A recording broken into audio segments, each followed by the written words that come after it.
It's a matter of historical record that Jesus of Nazareth died and his body was placed in a tomb.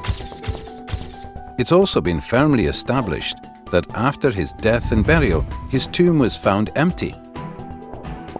Various individuals and groups saw appearances of Jesus alive, and his disciples somehow became absolutely convinced that Jesus had risen from the dead. These are the historical facts. How do you explain them? Down through history, various naturalistic explanations have been offered to explain away these facts. Let's examine the four most popular ones. First, the conspiracy theory. According to this view, the disciples faked the resurrection. They stole Jesus' body from the tomb and then lied about seeing Jesus alive, thereby perpetrating the greatest hoax of all time. However, this theory faces overwhelming objections. It's hopelessly anachronistic. It looks at the disciples' situation through the rear-view mirror of Christian history, instead of from the standpoint of a first-century Jew. Jews had no concept of a Messiah who would be defeated and executed by Israel's enemies, much less rise from the dead. In Jewish thinking, the resurrection of the dead was a general event that takes place only after the end of the world and has no connection at all with the Messiah. The conspiracy theory also fails to address the disciples' obvious sincerity. People don't willingly die for something they know is not true. An honest reading of the New Testament makes it clear. These people sincerely believed the message they proclaimed and were willing to die for. For these and other reasons, no scholar defends the conspiracy theory today. A second attempt to explain the facts is the apparent death theory. Jesus didn't really die. He revived in the tomb, somehow escaped, and managed to convince his disciples he was risen from the dead. This theory also faces insurmountable obstacles. First, it's medically impossible. The Roman executioners were professionals. They knew what they were doing and made sure their victims were dead before taken down. Moreover, Jesus was tortured so extensively that even if he was taken down alive, he would have died in the sealed tomb. Second, this theory is wildly implausible. Seeing a half-dead man who crawled out of the tomb, desperately in need of bandaging and medical attention, would hardly have convinced the disciples that he was gloriously risen from the dead. As a result, no New Testament historians defend this theory today. A third explanation is the displaced body theory.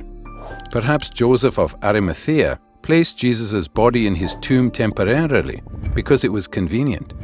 But later, he moved the corpse to a criminal's common graveyard. So, when the disciples visited the first tomb and found it empty, they concluded that Jesus must have risen from the dead. Once again, this theory cannot make sense of the facts. Jewish laws prohibited moving a corpse after it was interred, except to the family tomb. What's more, the criminal's graveyard was located close to the place of execution, so that burial there would not have been a problem.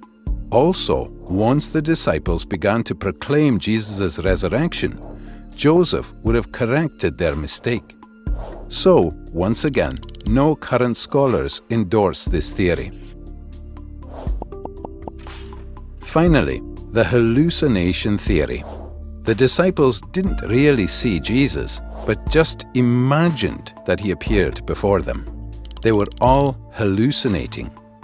This theory also faces considerable problems.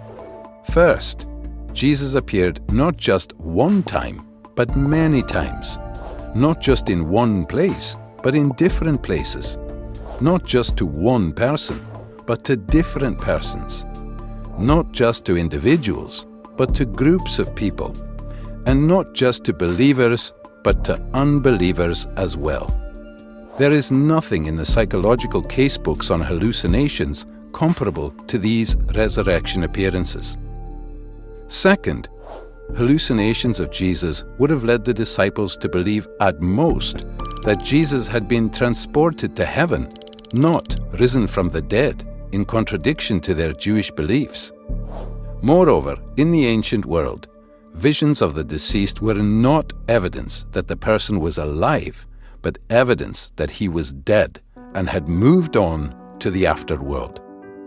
Finally, this theory doesn't even attempt to explain the empty tomb. Thus, the four most popular naturalistic theories fail to explain the historical facts. Where does that leave us? Another possibility is the explanation given by the original eyewitnesses that God raised Jesus from the dead.